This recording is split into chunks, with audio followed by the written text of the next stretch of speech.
¿hasta qué punto crees que la creación literaria puede alterar la realidad de los acontecimientos reales? Dicho de otro modo, ¿quién crees que supera a quién? ¿La realidad a la ficción o viceversa? En general. No, pero en el desarrollo de la propia novela, porque me cuentas que esta novela va a ser llevada al teatro, claro, porque es un diálogo largo y tendido, no solo entre ellos, sino la corporeidad que hay en todo lo que les rodea. Entonces, esa melancolía que se imbuye en los propios, en el espacio acotado de la finca, en las carreteras, el propio, no quiero desvelar la novela, pero hay una escena muy fuerte que sale al final, el coche, los parabrisas, ¿sabes? Todo esto, bueno, pues ese enorme déjà vu de actitud por encima de las circunstancias que marcan el devenir de la trama, el devenir del argumento.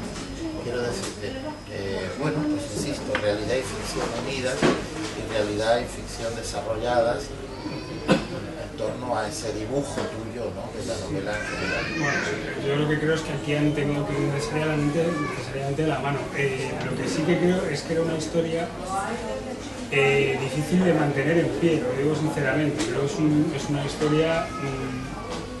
a ver, la base de cualquier ficción es que sea creíble para el lector, de manera que ya necesariamente estás comprobando. Pero yo creo que esta historia era difícilmente creíble, inclusive eso ha sido lo más complicado.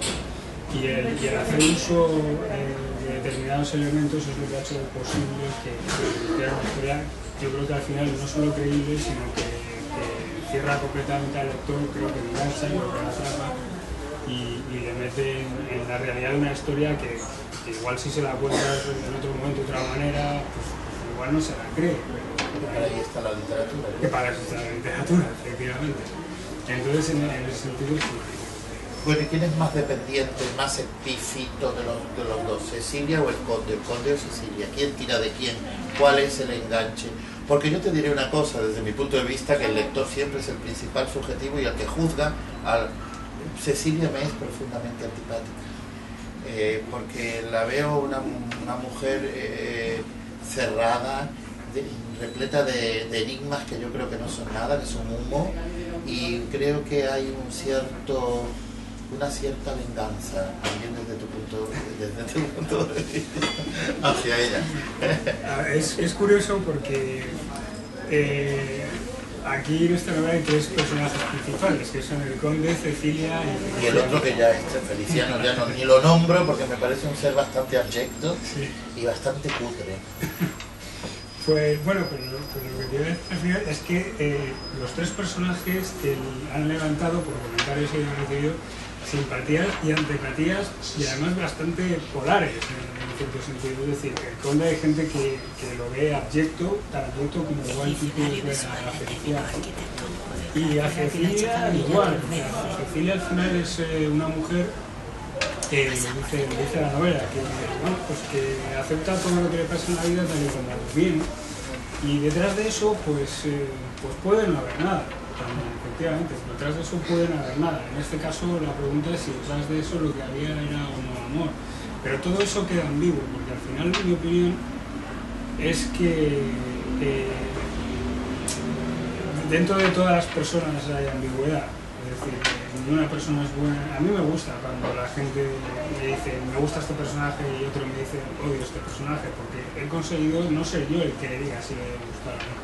Yo creo que dentro de cada uno de nosotros hay ambigüedad y somos buenos y somos malos y a veces hacemos cosas buenas y a veces no. Sí, yo también estoy hablando en términos relativos. No obstante, lo que quería, insisto en la pregunta en el sentido siguiente: el personaje del conde y el de Feliciano son personajes reales, que te pueden gustar o no, pero están muy bien construidos y muy bien delimitados. El personaje de ella es como un personaje, como aquella pantalla de la invención de Morel, donde se reproducía, de Bioy Casares, se reproducía un personaje que no era real, era una imagen muy elaborada del autor de la obra. Entonces hay una especie de amor-odio que crea, yo no sé si la intención, ni tengo por qué saberla, ¿no? Pero tuya, pero hay una especie como de amor-odio al personaje de Cecilia, a su evanescencia, a su frontera, a su no lugar, a su especie de... Pero si es que al final, bueno, no cuento el final, pero es que la pantalla aparece al final, incluso su pasado está reflejado en una pantalla. Sí, no, coincido completamente. Y ahora que lo dices... pues, para que veas que he leído muy seriamente la novela. Bueno, no me has dicho, ¿quién es más dependiente, Cecilia o el conde? De uno del otro. Es una pregunta que es difícil, que no sé si tiene contestación. Yo creo que están los dos totalmente metidos en una relación, están los dos muy perdidos. Que se alimenta el uno de otro. Y al final eso, que yo más o menos es lo que hizo Maray, es lo que conduce a la muerte, es decir, a la muerte existencial. Y esa es la base de las relaciones científicas. Bueno, he leído que escribes para huir del tedio, del famoso ennui que Charles Baudelaire describió perfectamente en aquella frase: la poesía es nuestro único Dios, nuestra única emperatriz, nuestra única mujer y nuestra única hija. ¿Hasta qué punto quieres comprometerte con la novela cuando como género está entrada en años, está siendo más que difamada el género narrativo, cuando parece convertirse en otra cosa, en el mejor de los casos un fragmento de ensayo? Tú me lo has adelantado, sí, puede ser, si no miraría subjetivamente y no hubiera autobiografía, haría un ensayo, sería solo teoría.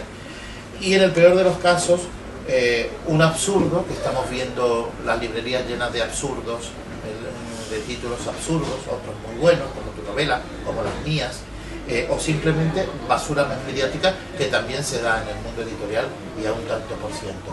Porque, Borja, sabes que te has metido en un lío. Es decir, esto es un compromiso. Empezar a escribir novelas es como si fueras un drogadicto. Empiezas a escribir, no puedes dejarlo. Y ya te preocupas por la noche, tengo que escribir mañana 2 folios.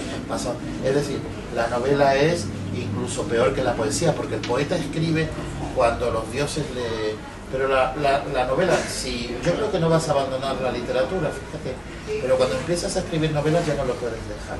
Es decir, ¿hasta qué punto hay un compromiso y tú estás dispuesto a cumplir? Pues el compromiso está, y yo creo que ocurre exactamente como dices. Entras ahí y es difícil salir, piensas en eso día y noche y crees en lo que haces. Yo he comentado que igual suena un poco pretencioso, pero para mí la literatura entendida como leer y escribir, porque muchos de los escritores nos olvidan un poco de esa parte de leer, es lo que les oye. Entendida como leer y escribir, al eso final, se nota, ¿eh? Y se nota, a la larga, por lo menos. Es una manera, desde el punto de vista de vivir, de una realidad que tiende hacia el aburrimiento. Yo no digo que sea aburrida, pero por lo menos en mi opinión tiende al aburrimiento, ¿no? Y eso, mientras eso siga pasando, desde luego, que me da a mí que tenemos muchos años, si no ha pasado siempre, pues seguiré escribiendo novela y además, como hemos hablado, como escritor literario, que es mi aspiración, creo que la he conseguido. Y compromiso con el género de novela. Y compromiso con el género de novela entendido en sentido amplio, porque a mí sí que me gusta explorar las nuevas estructuras, esto quizá ya es más, pero bueno, yo creo que el futuro, las nuevas posibilidades de la novela van por el tema de la estructura y se pueden hacer cosas, ¿no? Porque sí, porque no, aunque se siga conservando novela de estructura clásica, que está muy bien, está lo es. De todas formas, he hablado de estructura, está muy bien estructurada. Para mí eso es una parte importantísima, la estructura en lo que es y el ritmo en lo que es una narración. Pero lo mismo que he hablado de la autobiografía personal, de lo que te pasa o te deja de ocurrir, también existe. Tú has hablado de no entiendes la literatura sin lectura, pero se es o escritor o lector, porque puedes pasar, yo he pasado grandes temporadas y supongo que vosotros también todos leyendo y no escribiendo. Entonces, también como hablaba Borges, en el Jardín de los Senderos que se bifurcan o en la Biblioteca de Babel, está el mapa de todos los libros que entran en tu mente y entran en tu vida, y es que te influyen indirectamente en el papel. Yo he estado leyendo, por ejemplo, a X, digo, pero si estoy escribiendo como este autor, porque es tal la influencia de los grandes autores que convierten al estilo en una moral, más que en el argumento. El estilo te interesa más, es una moral, una ética que va siguiendo al... Pero es interesante esa reflexión que has hecho. No se puede entender la literatura, la creación literaria, sin lectura. Por dudas a mí me está pasando eso también, la influencia de lo que estás leyendo. Por eso una de las cosas que aprendí leyendo esta novela es que hay que elegir muy bien lo que se lee en los procesos más intensos de creación, hasta el punto que diría incluso el idioma en que se lee, porque yo llego a preferir leer libros en inglés que son capaces de influir menos que en español, precisamente para verme menos tentado a absorber de esa manera lo que estoy leyendo. Pero también está la faceta importante de la traducción. El que lee en otro idioma traduce a su propia manera. A su propia manera, ¿no?